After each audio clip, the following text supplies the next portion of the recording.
सफेद छत, नरम बिस्तर, हल्की रोशनी। ज्ञान ने धीरे धीरे अपनी आंखें खोलीं। उसे अपने शरीर में भारीपन महसूस हुआ, जैसे कोई उसे नीचे दबा रहा हो। उसके हाथ पैर जवाब दे रहे थे और उसके सिर में तेज दर्द था। कहा, मैं कहाँ हूँ? उसने फुसफुसाया। उसकी आवाज बमुश्किल निकल रही थी। उसने अपने चारों तरफ देखा। एक बहुत बड़ा कमरा, शानदार फर्नीचर, सोने की झालरें और एक विशाल खिड़की जिससे सूरज की किरणें अंदर आ रही थीं। यह कोई सपना जैसा लग रहा था, उसके उस अंधेरे बेसमेंट से बिल्कुल अलग। तभी दरवाजा खुला और एक औरत अंदर आई। विनाशिका। उसने काले रेशम का एक लंबा नाइटगाउन पहना हुआ था, जो उसके शरीर पर इस तरह चिपक रहा था जैसे किसी मूर्तिकार ने तराशा हो। उसके लंबे काले बाल खुले हुए थे। उसके चेहरे पर कोई मेकअप नहीं था, लेकिन वह बिना मेकअप के भी अप्सरा जैसी दिख रही थी। उसकी आंखें गहरी थीं, उनमें एक थकान थी, पर उसके होठों पर वही जहरीली मुस्कान खिली हुई थी। जाग गया? उसने पूछा। उसकी आवाज शांत थी। अच्छा है। डॉक्टर ने कहा था कि तुम 2-3 दिन बेहोश रहोगे, पर तुम्हारा शरीर जल्दी रिकवर कर रहा है। ज्ञान ने अपनी आंखें नीचे कर लीं। उसे शर्म महसूस हो रही थी। वह अपनी गंदी हालत में किसी के सामने था, और वह भी इतनी खूबसूरत और ताकतवर औरत के सामने। पार्ट 1 हवेली में जागृति। सफेद छत, नरम बिस्तर, हल्की रोशनी। ज्ञान ने धीरे धीरे अपनी आंखें खोलीं। उसे अपने शरीर में भारीपन महसूस हुआ, जैसे कोई उसे नीचे दबा रहा हो। उसके हाथ पैर जवाब दे रहे थे और उसके सिर में तेज दर्द था।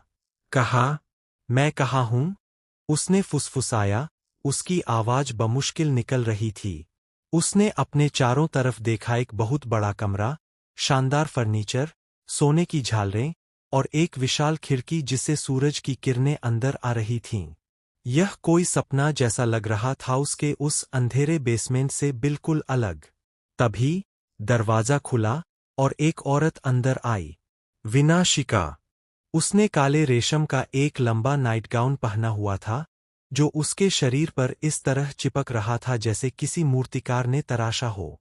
उसके लंबे काले बाल खुले हुए थे। उसके चेहरे पर कोई मेकअप नहीं था, लेकिन वह बिना मेकअप के भी अप्सरा जैसी दिख रही थी। उसकी आंखें गहरी थीं, उनमें एक थकान थी, पर उसके होठों पर वही जहरीली मुस्कान खिली हुई थी। ज्ञान ने अपनी आंखें नीचे कर लीं। उसे शर्म महसूस हो रही थी। वह अपनी गंदी हालत में किसी के सामने था, और वह भी इतनी खूबसूरत और ताकतवर औरत के सामने। उसका शरीर कांप रहा था। हर बार जब कोई उसके करीब आता था, तो उसे उन दिनों की याद आ जाती थी, जब उसके अंधेरे कमरे में कोई आता था, तो वह जानता था अब दर्द होगा, अब उसका इस्तेमाल होगा, अब वह फिर से टूटेगा। वह हर इंसान से डरने लगा था, क्योंकि उसके पुराने कमरे में जो भी आता था, वह उसका इस्तेमाल करता था उसकी मर्जी के खिलाफ, उसके आंसुओं के बावजूद। वे उसे ड्रग्स देते थे, उसे बेहोश करते थे, और फिर उसके साथ वह गंदा काम करते थे जिससे उसका शरीर टूट जाता था, उसका दिमाग टूट जाता था और उसकी आत्मा मर जाती थी। अब जब विनाशिका ने उसके करीब आने की कोशिश की, तो वह पीछे हट गया। आप कौन? उसने कांपती हुई आवाज में पूछा। दूर रहो, पास मत आओ, अब मुझसे वो गंदा काम मत करवाना। मुझे पता है, तुम भी वही चाहती हो, पर नहीं, मुझे बहुत दर्द होता है, बहुत।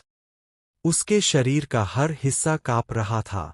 उसकी आंखों में आंसू थे, पर वह रो नहीं सकता था क्योंकि रोने का मतलब था कमजोरी, और कमजोरी का मतलब था और ज्यादा दर्द। उसने अपनी बाहों को अपने सीने पर कस लिया जैसे वह खुद को बचाने की कोशिश कर रहा हो। कृपया मुझे मत छुओ, वह बड़बड़ाया। मैं और नहीं सह सकता। मेरा शरीर, मेरा दिमाग, सब टूट चुका है। बस मुझे अकेला छोड़ दो। विनाशिका ने उसे देखा और वह समझ गई। वह समझ गई कि वह क्या कह रहा है। वह समझ गई कि उसके साथ क्या हुआ होगा। उसके शरीर पर जख्म, उसके दिमाग का डर, उसकी आत्मा का टूटना। वह समझ गई कि यह लड़का हर इंसान से डरता है, क्योंकि हर इंसान ने उसे चोट पहुंचाई है। ज्ञान, उसने धीमी, कोमल आवाज में कहा, मैं तुम्हें नहीं छूऊंगी। मैं तुम्हारे करीब नहीं आऊंगी। बस सुनो। उसने एक कदम पीछे लिया ताकि वह सुरक्षित महसूस करे। मैं वह नहीं हूं जो तुम सोच रहे हो, उसने कहा। मैं तुम्हें कोई नुकसान नहीं पहुंचाऊंगी। मैंने तुम्हें बचाया है, तुम्हें सड़क से उठाया है, अस्पताल लाया हूं, और अब तुम मेरी हवेली में हो। मैं तुम्हारी दुश्मन नहीं हूं। लेकिन ज्ञान को कोई भरोसा नहीं हुआ। उसके दिमाग में बस एक ही बात थी, भागो। यहां से भागो। कोई भी तुम्हारा भला नहीं चाहता। उसने अचानक बिस्तर से कूदकर भागने की कोशिश की पर उसके पैरों ने साथ नहीं दिया। वह गिर गया, लेकिन फिर भी उठा और विनाशिका पर झपटा जैसे कोई जानवर जिसे कोने में कर दिया गया हो। मुझे जाने दो, वह चीखा। मैं यहां नहीं रह सकता। मैं किसी पर भरोसा नहीं कर सकता। उसने विनाशिका के कंधे पर हाथ मारा, पूरी ताकत से, डर और दर्द के साथ। लेकिन विनाशिका अनुभवी थी। उसने चतुराई से अपना संतुलन बनाया और उसके वार से बच गई। वह ऐलानी तौर पर उसके हमले से बची जैसे कोई नर्तकी अपने कदम बदलती है। ज्ञान, रुको, विनाशिका ने कहा, लेकिन ज्ञान फिर से झपटा, इस बार उसे धकेलने की कोशिश में। विनाशिका ने उसका हाथ पकड़ान तो इतना जोर से कि उसे चोट लगे, और नहीं इतनी कमजोरी से कि वह छूट जाए। उसने अपने शरीर का वजन इस्तेमाल किया और बेहद सावधानी से उसे बिस्तर पर पटक दिया, लेकिन इतनी कोमलता से कि उसे कोई चोट न आए। तुम मुझसे लड़ नहीं सकते, ज्ञान, उसने कहा। उसकी आवाज अब भी शांत थी। मैं तुमसे बड़ी हूं, तुमसे ताकतवर हूं, और मुझे कभी कोई नहीं हरा सकता। फिर उसने उसकी आंखों में देखा और वह आंखें, उनमें डर था, दर्द था, लेकिन उनमें एक चीज और थी, एक चिंगारी। लेकिन मैं तुम्हें चोट नहीं पहुंचाऊंगी, उसने कहा, क्योंकि तुम डरे हुए हो। और डरा हुआ इंसान कभी खतरनाक नहीं होता, वह बस टूटा हुआ होता है। उसने उसे धीरे धीरे बिस्तर पर लिटाया और उसके ऊपर झुकी पर इतनी दूर कि वह उसे छू न सके। मैं तुम्हें नहीं छू रही, ज्ञान, उसने कहा। देखो मेरे हाथ यहां है। मैं तुमसे दूर हूं। ज्ञान की सांसें अभी भी तेज थीं। उसकी आंखें फटी हुई थीं, उसका शरीर कांप रहा था, लेकिन वह धीरे धीरे शांत हो रहा था, क्योंकि उसने महसूस किया कि विनाशिका उसे नुकसान नहीं पहुंचा रही है। तुम सच में मुझे नहीं छुओगी? उसने फुसफुसाया, उसकी आवाज में अब भी डर था। नहीं, विनाशिका ने कहा, तब तक नहीं, जब तक तुम खुद न कहो। और अगर तुम कभी नहीं कहो, तो भी मैं नहीं छूऊंगी। विष की कोशिश और ज्ञान का पैनिक। कमरे में सन्नाटा था। विनाशिका ने ज्ञान को ध्यान से देखा, उसके कांपते हाथ, उसकी डरी हुई आंखें, उसकी टूटी हुई आत्मा। वह जानती थी कि उसे इस लड़के को अपनी तरफ से बात करनी है, धीरे से, कोमलता से, जैसे कोई जंगली जानवर को वश में करता है। उसने अपनी आवाज को बेहद नरम किया, इतना नरम कि वह पिघली हुई चॉकलेट जैसी लग रही थी। ज्ञान, उसने कहा, तुम्हारा नाम तो मुझे पता है, पर बाकी सब मुझे नहीं पता। उसने एक कदम और आगे बढ़ाया, भूत धीरे, जैसे वह हवा में चल रही हो। तुम क्या करते हो? कहाँ से हो? उसने पूछा। उसकी आवाज में एक जिज्ञासा थी, एक न्योता था, जैसे वह उसे खुद को खोलने का मौका दे रही हो, न कि उसे जांच रही हो। मुझे बताओ, तुम्हारी कहानी क्या है? लेकिन ज्ञान के लिए वे शब्द बिल्कुल अलग थे। उसने उसकी आंखों में उसी तरह की जिज्ञासा देखी, जैसे उसके पुराने ग्राहक देखते थे, वे लोग जो उसका नाम पूछते थे, उसकी उम्र पूछते थे, और फिर उसका शरीर खरीद लेते थे। तुम्हारा नाम क्या है? एक बार एक आदमी ने पूछा था, और फिर उसे पीटा था। तुम कहाँ से हो? एक औरत ने पूछा था, और फिर उसे जबरदस्ती उसके साथ ले गई थी। तुम क्या करते हो? सब जानते थे कि वह क्या करता है। वह एक शरीर था, एक वस्तु थी, एक खिलौना था। ज्ञान का दिमाग फिर से उसी अंधेरे कमरे में चला गया। उसने अपनी बाहों को कस लिया और उसके शरीर में एक अजीब सी ठंडक दौड़ गई। उसकी सांसें तेज होने लगीं, उसका दिल पागलों की तरह धड़कने लगा और उसके चेहरे का रंग पीला पड़ने लगा। नहीं, उसने फुसफुसाया, नहीं, मुझसे यह मत पूछो, मैं नहीं बता सकता। वह पीछे हटने लगा, बिस्तर के कोने में जाकर सिमट गया, जैसे कोई जानवर जो शिकारी से बचना चाहता हो। तुम वही चाहती हो, तुम भी वही चाहती हो। वह बड़बड़ाने लगा, उसकी आवाज में डर, घबराहट और दर्द था। तुम मुझसे वो गंदा काम करवाओगी, तुम मुझे इस्तेमाल करोगी, जैसे उन्होंने किया। विनाशिका ने अपना हाथ बढ़ाया, ज्ञान, मैं नहीं चाहती, पास मत आओ। वह चीखा इतनी तेज आवाज में कि पूरा कमरा गूंज गया, मुझे मत छुओ, मैं और नहीं सह सकता। उसकी सांसें चढ़ गईं, हाँफने लगा, जैसे कोई उसका गला दबा रहा हो। उसका चेहरा बिल्कुल पीला पड़ गया था, उसके हाथों में कंपी थी और उसकी आंखें फटी हुई थीं, जैसे वह किसी को देख रहा हो जो वहां नहीं है। वे आ रहे हैं, वे मुझे ले जाएंगे। वह बड़बड़ा रहा था, मुझे बचाओ, कोई मुझे बचाओ, प्लीज। तभी कमरे का दरवाजा जोर से खुला और रायन और क्रिश अंदर घुस आए। मैडम, हमने सुना, क्रिश ने कहना शुरू किया, लेकिन उसकी बात बीच में ही रुक गई, क्योंकि ज्ञान ने उन्हें देखा, दो और इंसान जो उसके कमरे में आ गए थे।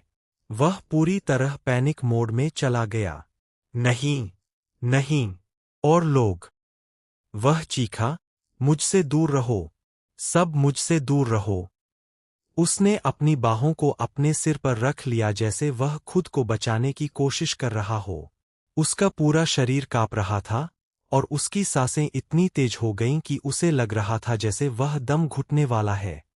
विनाशिका ने घूमकर रायन और क्रिश को देखा और उसकी नज़र में आग थी, ऐसी आग जिसे देखकर रायन का पत्थर सा चेहरा भी हिल गया। तुम दोनों ने मुझसे कहा था कि तुम बाहर रहोगे, विनाशिका चिल्लाई, मैंने कहा था कि कोई अंदर न आए। मैडम, हमने चीख सुनी, क्रिश ने कहना शुरू किया। मुझे कोई फर्क नहीं पड़ता, विनाशिका चिल्लाई, तुम दोनों की वजह से वह और बुरी तरह डर गया है। बाहर निकलो, अभी। रायन ने बिना कुछ कहे वापस कदम बढ़ाया, लेकिन उसकी नज़र ज्ञान पर पड़ी, जो अब लगभग बेहोश होने की हालत में था। उसने विनाशिका को एक लुक दिया जो कह रहा था, यह गंभीर है। क्रिश ने कुछ और कहना चाहा, लेकिन रायन ने उसे खींचकर बाहर निकाला और दरवाजा बंद कर दिया। क्रिश की कॉल, अधूरी जानकारी। रात के 2 बजे थे। हवेली में सन्नाटा था सिवाय ज्ञान के कमरे के, जहां वह बेहोशी की गहरी नींद में सो रहा था। उसकी सांसें धीरे धीरे चल रही थीं, पर उसके चेहरे पर अब भी दर्द की लकीरें थीं, जैसे नींद में भी वह शांति नहीं पा रहा हो। विनाशिका उसके बिस्तर के पास बैठी थी, उसका सिर दीवार पर टिका हुआ था और उसकी आंखें ज्ञान पर टिकी हुई थीं। वह सोच रही थी, यह लड़का कौन है, उसके साथ क्या हुआ, और मैं इसकी परवाह क्यों कर रही हूं। तभी उसके फोन की घंटी बजी। उसने फोन उठाया, क्रिश का नाम था। उसने कॉल अटेंड की।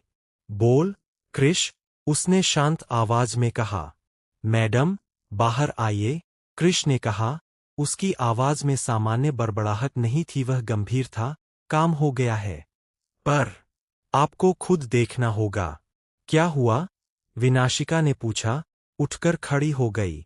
बस आइए, मैडम, आप समझ जाएंगी। विनाशिका ने एक बार ज्ञान को देखा, वह सो रहा था। उसने धीरे से दरवाजा बंद किया और हवेली के मुख्य हॉल में आ गई, जहां क्रिश और रायन पहले से मौजूद थे। क्रिश के हाथ में एक टैबलेट था और उसके चेहरे पर एक अजीब सी बेचैनी थी, जो उसके बड़बड़ाने वाले स्वभाव में बहुत कम देखने को मिलती थी। यह लीजिए, मैडम, क्रिश ने टैबलेट विनाशिका को थमाया। मुझे जितनी जानकारी मिली, सब यहाँ है, पर यह अधूरी है। कुछ चीजें ऐसी है जो छिपाई गई है, जानबूझकर। जैसे किसी ने उसे डिलीट कर दिया हो। जानकारी का खुलासा, विश की भौहें सिकुड़ गईं। विनाशिका ने टैबलेट पर डेटा पढ़ना शुरू किया। उसकी आंखें तेजी से शब्दों को स्कैन कर रही थीं। नाम, ज्ञान। उम्र 25 वर्ष दस्तावेजों के अनुसार। विनाशिका की भौहें सिकुड़ गईं। 25। उसने कहा, उसकी आवाज में हैरानी थी। यह 25 का कैसे हो सकता है? यह तो 30 का दिखता है। उसका शरीर, उसका चेहरा सब कुछ 30 की उम्र के आदमी जैसा है। रायन ने एक कदम आगे बढ़ाया। उसके चेहरे पर जीरो रिएक्शन था, पर उसकी आंखों में एक गंभीरता थी। मैडम, मुझे इसकी वजह पता है, रायन ने अपनी सपाट, ठंडी आवाज में कहा। मैंने उसके ब्लड सैंपल और मेडिकल रिकॉर्ड्स चेक किए। उसे हार्मोन और स्टेरॉयड के इंजेक्शन दिए गए हैं, जबरदस्ती और लगातार। ये इंजेक्शन उसके शरीर को समय से पहले बूढ़ा बनाते हैं।